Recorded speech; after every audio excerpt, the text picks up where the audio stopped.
we will call this meeting to order. Are you ready? Yes. And are you ready? Okay. And take a moment to recognize that this meeting is being held on the traditional territory of the Lillooet people. Could I ask someone please to move approval of the agenda of this committee as a whole? Moved by Director Stoner, seconded by Director Richmond. All in favor? Any opposed? Motion carries. And we will move to regional moment. And we have Director Birch Jones from Area B presentation for us. Thank you. Good morning. The presentation is about the hub and what we're trying to achieve in our community, just to give you an idea and an update on what Lillooet Learns. Lillooet Learns is the umbrella organization for the hub and what we're up to. And we could go to the next slide, please. This is recognizing that we are operating on unceded Northern Statliam territory. The founding mandate of Lillooet Learning Community Society was to have organizational leadership to be at least 50% Statliam. This picture, this is Megan Rempels, who is the manager at the hub. She lives in the Yalakum. That's the Yalakum River. And I had the privilege of flying up there in a helicopter once, tracking Townsend's big-eared bat.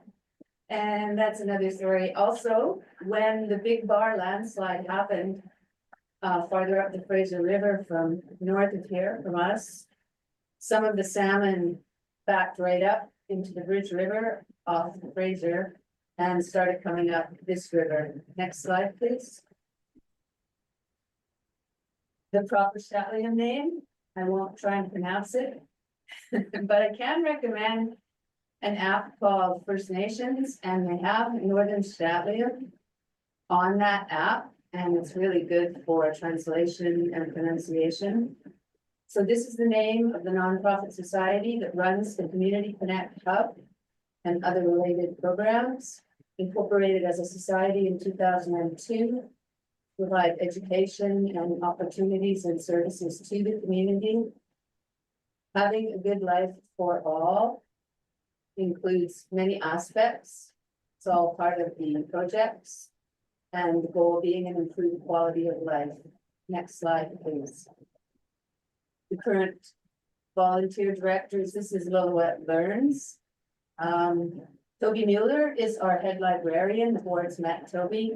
Moon Moore, Hoiston member who's very important in emergency response. Linda Sampson from the Lytton area, Métis, Kim Davey, our public health nurse, wonderful person, long-term services here in public health, and Janet Pike is one of the staff of Lillooet Agriculture and Food. The board currently has 67 Indigenous membership representation. Yes, next slide, please. And this one, sorry, it's a bit busy, but it gives you the concept of the hub, essentially. And in the inner circle, some of the more major players, and in the outer circle, just some of the occasional partners. And what this creates is synergy. So looking at this, you can imagine, like, as a funder, this is a difficult concept for funding, and we've had trouble applying grant to grants. It's not an easy fit, but and this is part of the reason why I'm helping with some administrative costs. And Area B, through the payment in lieu of taxes, has provided some funding to help with administration here this year, and we plan to do it next year as well. The hub has a goal to work more with local government and small businesses and expand this even more. And we have Area B residents that are working on the board, working as staff, attending classes. There's youth, seniors, elders, and this project, this hub, has brought out an incredible amount of artistic talent from our community, and the artists can really show off there. And dear to my heart, the agricultural producers can sell their wares. Next slide, please. Yep. It was created as a social enterprise And it's a concept, it's a combination of community ideas, a social enterprise. And now, as the board knows, the building, which was purchased by Lillooet Learns in 2024. And Area B Felt Fund has contributed $20,000 towards that building purchase. The location is just prime. It's right beside the post office, across from the sports store, the bank, another pharmacy. It's a place where everybody gets out of their car. So the walk-in traffic is very good, and they have good displays in the window and a poster board outside. Next slide, please. And probably this is the most important sort of concept of the hub store. It's Lillooet made, Lillooet people, Lillooet grown. And Megan, the manager, describes the hub as like a scaffolding for other organizations for community development. And for an example, this month, Arts Lillooet is offering art classes for the kids while it's spring break.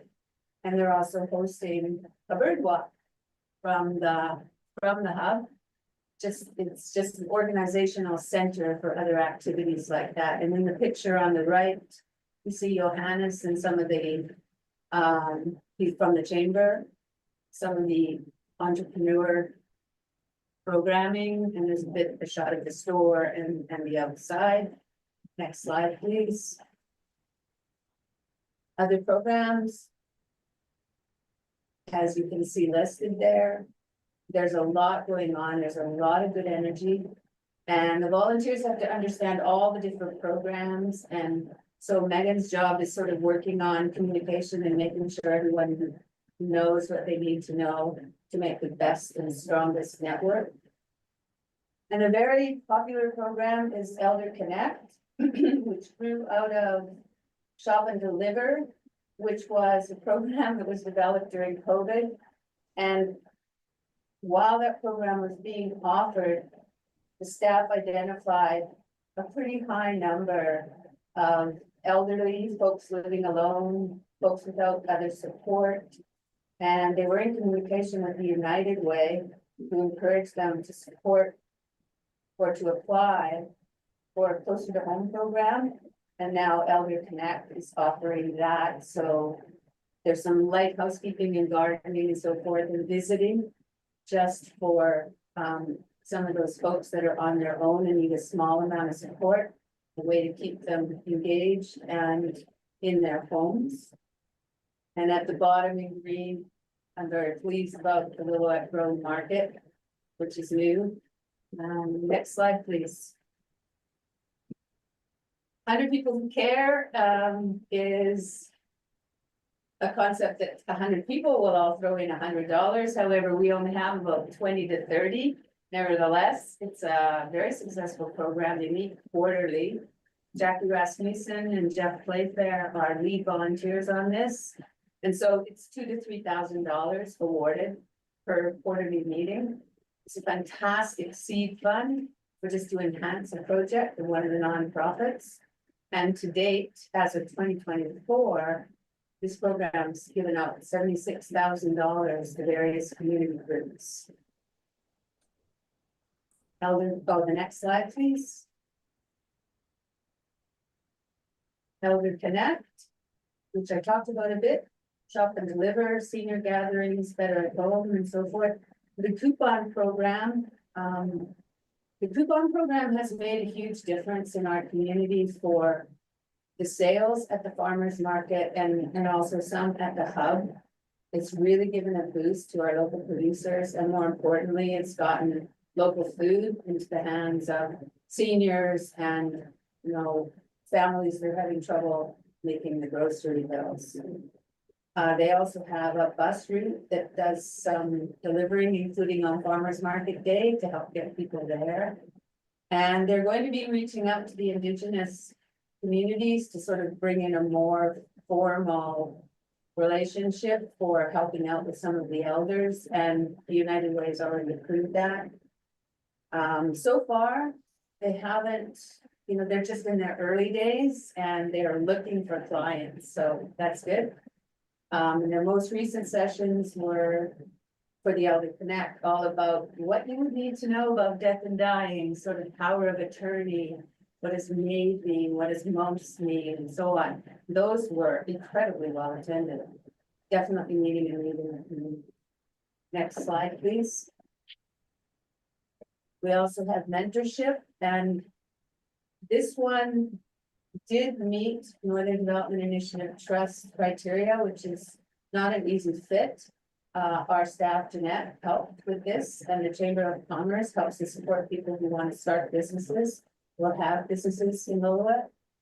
I've sent people there and they've gotten some good service and advice. Those are some of the staff on the left with Megan, the manager, bottom left, and on the right is Johannes delivering a seminar about entrepreneurship.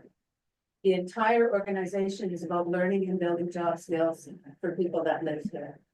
Next slide, please.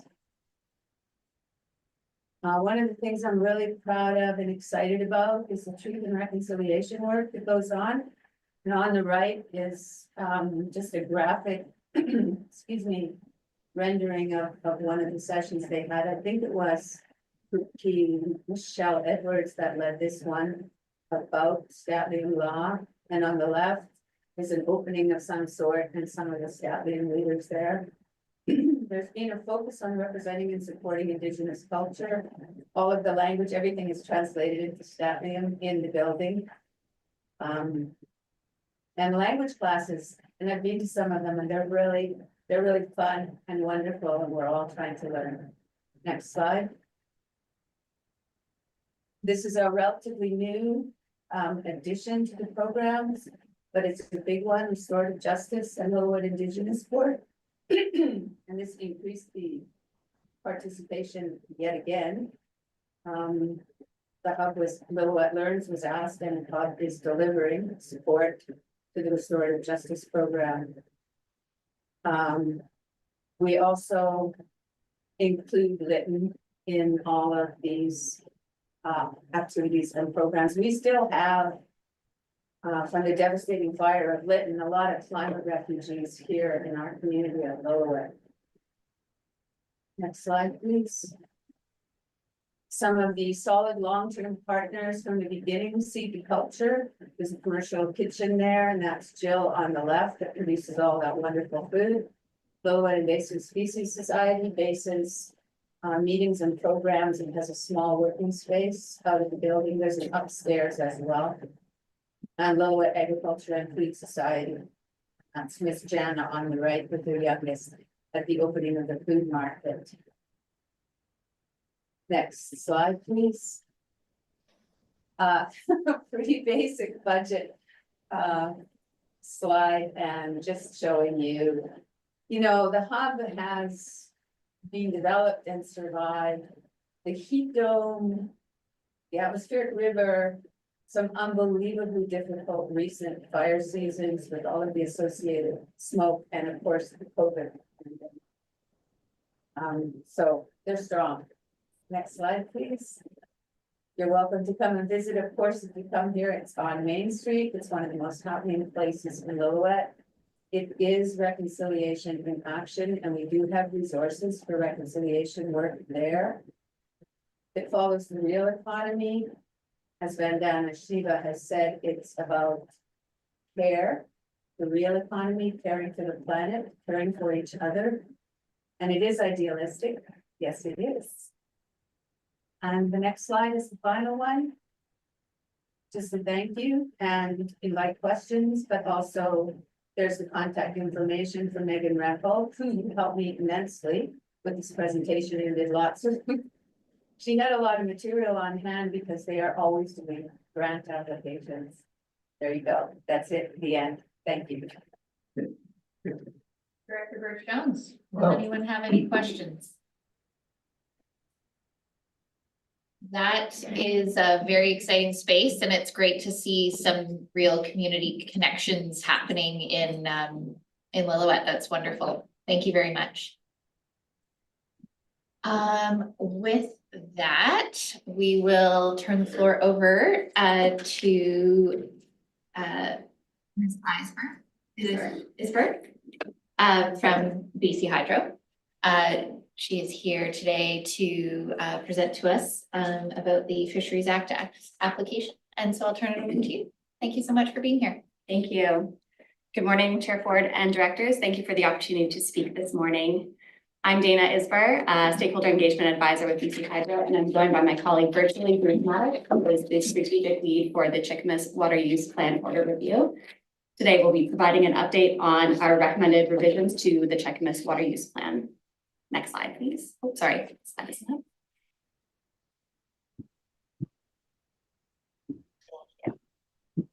We've made good progress so far in the order review stage. We've identified some potential issues in the existing order, and we've carefully analyzed some alternative solutions.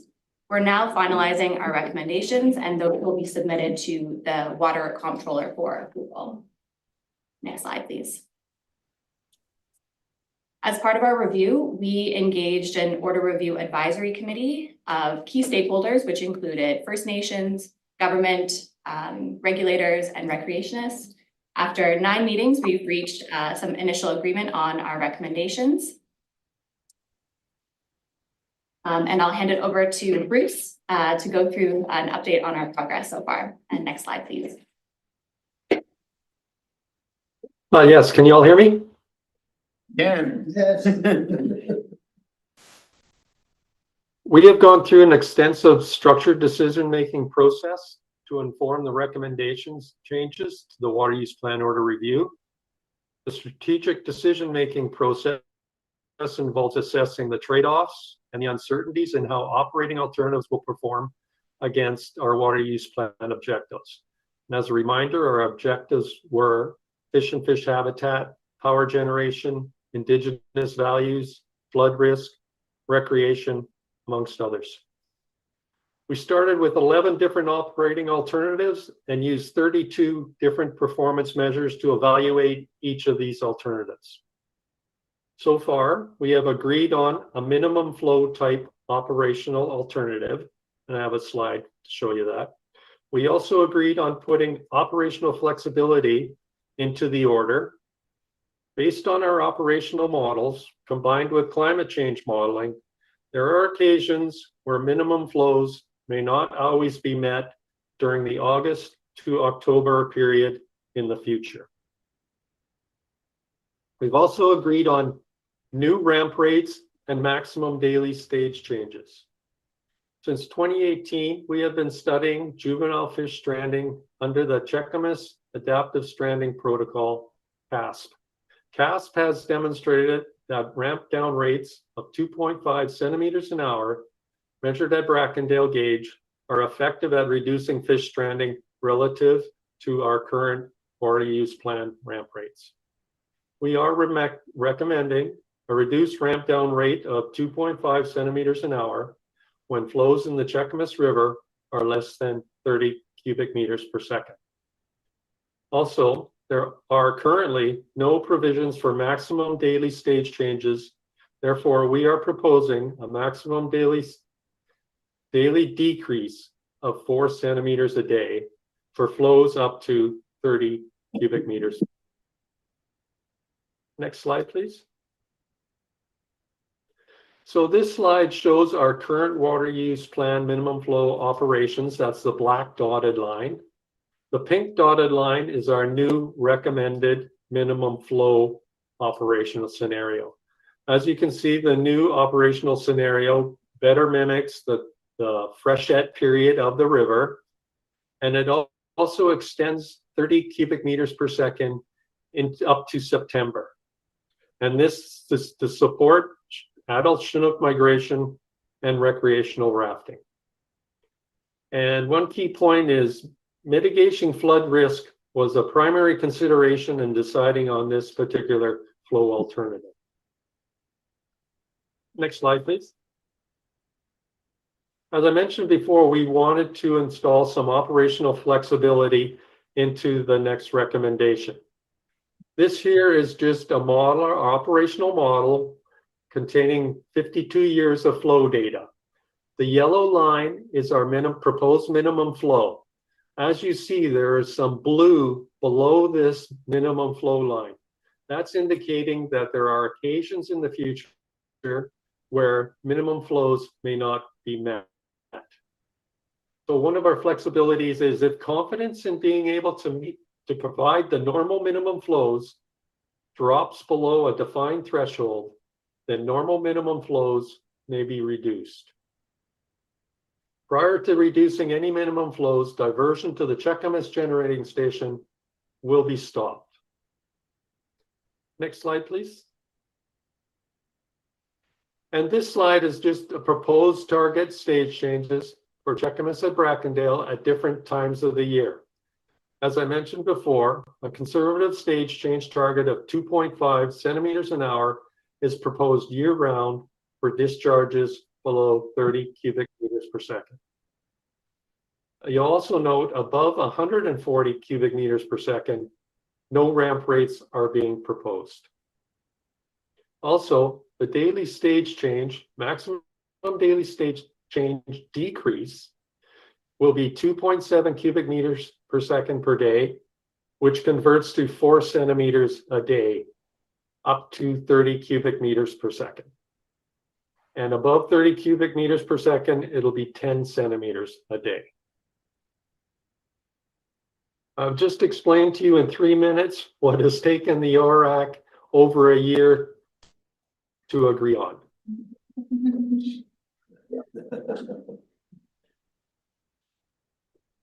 May I ask a clarifying question? Sure. We just have a clarifying question and we'll, go ahead.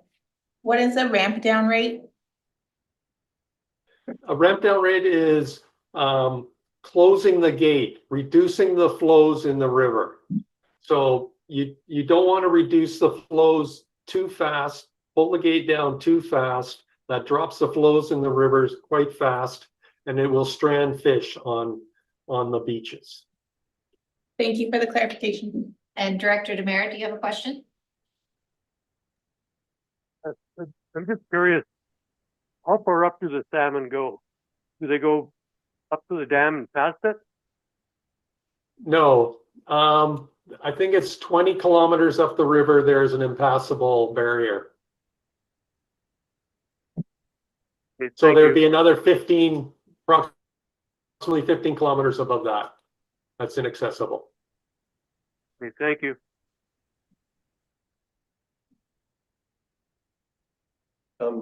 Yeah, thank you for the presentation and all the work to get this far. I understand the focus on the ramp down. Where do the sort of the other end of the spectrum fit into this as far as protocol when it's time to, increase am I using the right term, the spill rate? Is that what we use for that? But to increase the flow in the river on the other side. Yeah. Yeah, we basically operate to not change the flows. We don't like changing the flows because once you ramp up to let water through, you eventually have to ramp down. And every time you ramp down, that's a risk to stranding. So we minimize our ramp changes. Usually when we ramp up, it's for storm routing. The reservoir for the Cheakamus River is very small, so it doesn't retain much water. The large storm event is coming in. That will signify our operators to open the gate and prepare the reservoir for the storm event. After the storm event, then the ramp down will occur. Okay, so like on this chart that we have up on our screen now, those sort of November rates are those maximum flows that represent that storm issue, and this is about how getting back to normal flows is achieved. Yes, this is for ramping down. There is no ramping up criteria. Okay. Thank you. Yeah, appreciate this and I gather it's easier to sort of measure flow rates and ramp up and ramp down rates, but I think ultimately the primary concern is, I guess, fish mortality, for lack of a better term.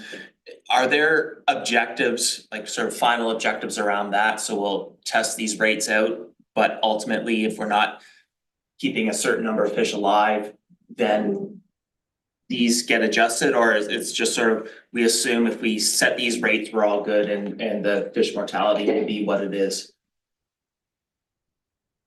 Yeah, these new rates are based on our Checkmas adaptive stranding protocol study that we've conducted for the last 5 years. So the rates that we are changing are, they're based on those rates, which have shown that they are, they reduce the risk of stranding. Yes, whenever we go outside of our, say there's an occasion where emergency where we have to go exceed these criteria, there will be people in the river. We will be monitoring it. Yes, we will be monitoring it. And if something is, demonstrated where there's adjustment required, then another review will be conducted and the adjustments will be made accordingly. But just to put it into perspective, that 2.5 centimeter change is it's the smallest incremental change we can make with our spill gates. Our spill gates are very large, and we can only change the smallest incremental change we can make to that is one push of the button, and the gate will go down as small increment as it can. So that 2.5 centimeter change is the smallest increment we can make with our gates. So I guess in summary, in order to have we can't, 2.5 centimeters is the smallest we can reduce. We can't reduce it to 2 centimeters or 1.5 centimeters. It's just impossible with the gates. Okay. Hope And then I answered am that for just you. curious, I appreciate this about ramp downs, but in the data that you were reviewing to come to this, are you seeing that there are more big storm events that you have to plan for in terms of opening the gates over the last few years? No, I wouldn't say more. I mean, climate change, the predictions are that, there'll be earlier and smaller freshet peaks. There may be higher winter flows because of the warming temperatures, more rain than snow. So it's really difficult to predict, but I would say there isn't a clear trend on increasing number of storms. That's helpful. Thank you. Okay. There's another slide. Yeah, there are a few, but we kind of covered off what we had left. Our next step for the ORAC will be monitoring. So looking into how we will kind of make sure that we're meeting our targets with this, and we'll be going back to consult the ORAC committee. And we'll keep you informed of our progress. Great. Thank you very much for your time today. Thank you. Hmm, Thank you so thank much you. for being here.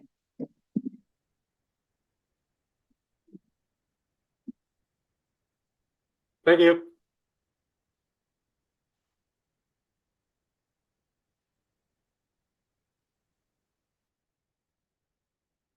We will go back to number 4.